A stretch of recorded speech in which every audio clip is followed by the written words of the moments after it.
business meetings with the different para baka matulungan tayo. Business forum where we invited once again. This is what we always do in these trips para it's like a road show that we are explaining the state of the economy of the Philippines and the plans for the future. Uh, Yesterday was the state part of the state visit, uh, where we were entertained by His Majesty the Sultan of Brunei and his officials and the royal family, uh, which which just reminded us of how close we have always been, our two countries, how close our two countries have always been, and will, I think, continue to be so. We signed the MOUs, as I'm sure you know, which are very significant. One of the most significant parts is really the diplomatic, on the diplomatic agreement between Brunei and the Philippines as to the resolution of conflicts and a mechanism between a bilateral mechanism for us to have that line of communication so that there is very little room for misunderstanding or a mistake or the kinds of things that can cause problems between countries. And that's basically what's been happening so far. Yeah, I can open the floor. Okay, sir. Alvin Baltasar, Radio Pilipinas. Mr. President, magandang Good afternoon. how much investment commitments were you able to secure on this Brunei trip? And secondly, and out of those commitments, how many Filipino workers would benefit from it? Well, we haven't made that list yet. We'll provide it as we usually do because we just finished our last two meetings an hour and now. I just came directly from there, so we will have to crunch some numbers and see exactly what it is. It's not that simple because it's not. Many of the companies that we talk to are already in the Philippines, so it's really they also have to. They have not necessarily themselves decided what level their expansion will be. So it's hard to say how many jobs will that bring. But I think as discussions will go on, those details will come out, and we will be able to make a better, more accurate assessment in terms of jobs. But it's tens of thousands. It's tens of thousands of jobs. It's not a small number. Mr. President, about your bilateral meeting with Sultan Bolkiah, did you discuss the defense cooperation? Discussed with different. Defense cooperation. Defense. Not as such. Because we talked about maritime cooperation. We talked about strengthening the partnerships and streamlining the processes in Bimpiaga, as it really was more about trade. On the diplomatic side, the closest we came to any kind of defense agreement was really a diplomatic. We just expressed an understanding, a diplomatic document that expressed the understanding that we both endorse a peaceful resolution to any conflicts between our two countries and in the region. Ganun lang kasimple. Thank you, sir. Okay. Shian Ballesteros, Net 25. Well, Yes. good afternoon, Afternoon. Your Excellency, Mr. President. For our question report is there are some OFWs that have been away from the Philippines for quite some time, for a very long time, and they may not have anyone or anywhere to return to, and with limited options in their current livelihood role. So our question report is that is there or would there be any retirement program to accommodate for OFWs in need?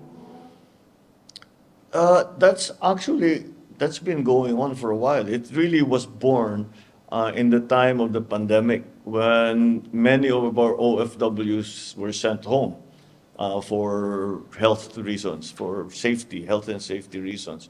And we could not just send them back into their, I mean, you're familiar with the situation that happened. We had to find jobs for the OFWs that have come back. And so there were initiated like Tupad. The Tupad project is a program is specifically for that. It is for workers who have lost their jobs for whatever reason or would like to transfer. So that's why we have increased the retraining, yung lagi nating naririnig, upskilling and reskilling of our OFWs. And not only our OFWs, our working population in the Philippines. And TESDA, that's why TESDA has suddenly grown. And we have put a bigger budget to it so that we are able to absorb those who would still like to work. Hindi naman yung nag-retire. Yung for whatever reason, natapos yung kontrata, o yun, nagka-lockdown o nagka-gera, yun ang mga nangyari sa Middle East noong Arab Spring. So they had to come home.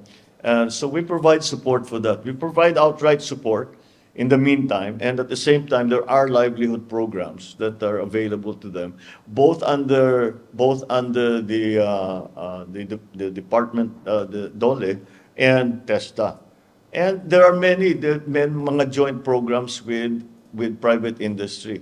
Halimbawa, there are schools that have been the maritime is one of the best examples. That they are working very closely with the industry. Kasi usually pagka-technical, kailangan very specific yung training ng tao eh. Tapos ang maganda doon, meron na siya kagad, may trabaho siya kagad dahil yun ang hinahanap ng kumpanya na private corporation. So, I've always also tried very hard to strengthen the side of the employment side because marami na tayong nakitang livelihood program. Nagkaroon nga ng livelihood program, natuto yung tao ng bagong skill. Pero walang trabaho, wala pa rin trabaho. And the point of the exercise is magkatrabaho.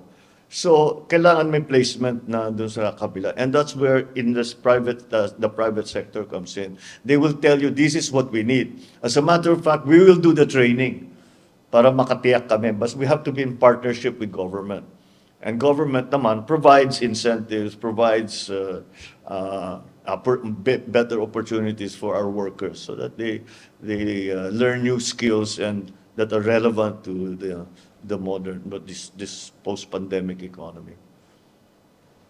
Thank you, sir. Alan Francisco, PBB4. Thank you po. Mr. President. Please. Hi, Mr. President. Magandang hapon po. Sir, you will be the first Philippine president to speak at the Shangri-La Dialogue. So my question is that, how significant is this in crafting policies on defense and security and in pushing our rights in the West Philippine Sea? Oh, I think it's highly significant. The invitation in itself is highly significant. The fact that they asked the Philippine president to come and speak on that very subject is significant in the sense that it is a recognition that there are challenges that are facing the Philippines specifically, and not only the Philippines, but this affects the region and it affects the world. So what I will present in the Shangri-La Forum on the day after tomorrow is going to essentially try to explain the position of the Philippines for both legally and geopolitically and diplomatically, and how we see the ways forward for the Philippines and for the region. Dati pinag-uusapan ng Asia Pacific. Pero ang West Philippine Sea, napakahalaga niyan. It's so important to international trade that we can actually say that the stakeholders are no longer limited to ASEAN, Asia, Indo-Pacific. It really involves the global economy already. And so that is why I think the Philippines' position is going to be important in the decision-making of many of the policymakers around the world. Thank you, sir. Thank you. Thank you, sir. Nestor Corrales, PBI. Good afternoon, Mr. Good President. afternoon. Good afternoon. May I just get your reaction on China's formal fishing ban in the South China Sea, including parts of the West Philippine Sea, Yeah. which is a source of livelihood for our local Well, fishermen? it's just an extension again of their claim that this is all the maritime territory of China. So it is just it is nothing new. There are sometimes there are fishing bans because it's the season, and this is something that we have actually agreed upon before. But the new policy of threatening to detain our own citizens, that is different. That is an escalation of the situation. So yes, it is now very worrisome. Thank you, sir. Sandra Aguinaldo, GMA 7. Good afternoon, sir. Good afternoon. Sir, what would it take for China and the Filipino diplomatic relations to resolve differences in the Ayungin Shoal and Scarborough Shoal? Are there any meetings or back-channel efforts to resolve or to at least forge some sort of middle ground with China? Yes, of course there are. I've said it many times. You should try everything. You don't know what effort is going to be successful. So as any point of contact that I can establish, I will use it. Eh, at every level, at the leaders level, at the ministerial, sub-ministerial, private. As long as it brings us progress in terms of resolving these, and first of all, number one, to stop the aggressive actions such as water cannoning and lasers and barrier putting, etc. And secondly, allowing our fishermen to fish. Let's start with that. And if we can get to that, then we can move to the next step and to see if there is a way to resolve all these claims, and so that we can all go about our business in a peaceful way and continue to try and develop our countries. Yeah. There are always efforts at every level. If I may just ask for a follow-up. What do you intend to achieve in forming mini multilateral alliances and alliances with smaller states to help us with our Well, goals in the West Philippines? It's Tagalogin natin. Marami tayong kakampi. Ganun lang kasimple. So, imbis na boses lamang ng Pilipinas, boses ng marami. And that's always important. Okay. Thank you, sir. Other topic? Ana Felicia Bajo of GMA News Online. Good afternoon, Mr. President. Good afternoon. Sir, may we just get your reaction on the statement of former Senate President Zubiri that he was removed from power over alleged failure to follow instructions from the powers that be? I know. I guess if you're Senate President, the only power that be is the President. So I'm not sure what he is referring to. If that is a specific instance or just as a general principle, I don't know. I haven't spoken to him about it. The last time I spoke to him, we talked about the procurement law. This didn't come up. So it's hard for me to answer simply because I'm not quite sure what he's referring to, because what instructions could there be that hindi niya natapos? Yes, that's still unclear to me what he was referring to. Sir, quick follow-up lang po. Kailan niyo po nalaman yung change sa Senate leadership? And may plano po ba kayong makipag-meet or makipag-usap kay Senator Zubiri? When did I know? The minute they started, the minute actually it was Senator Cheese. The minute he started thinking about it, he already brought it up and he said, I think I'm going to try to be the SP. What's my situation? What do you think? Etc. So,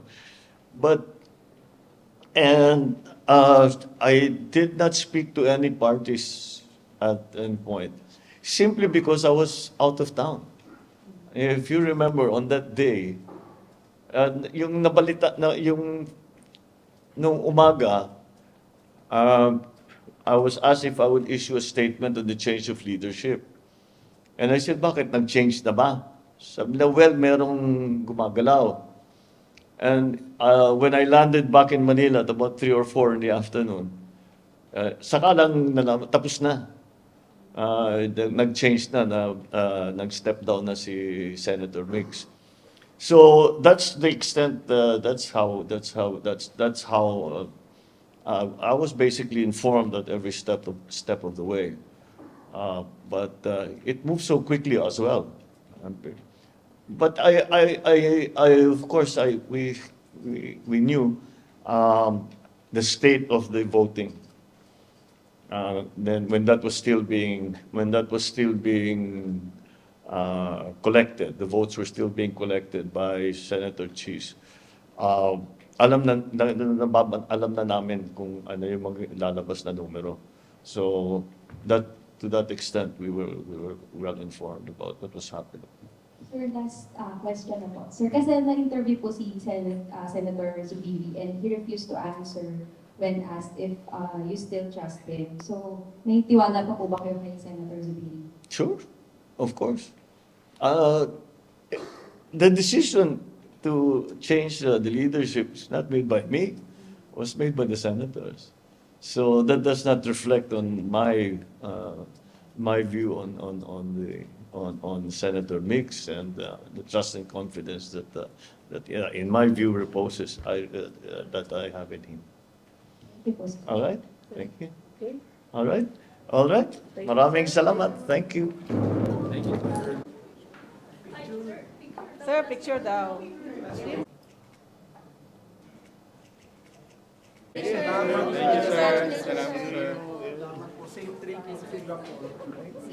you, sir.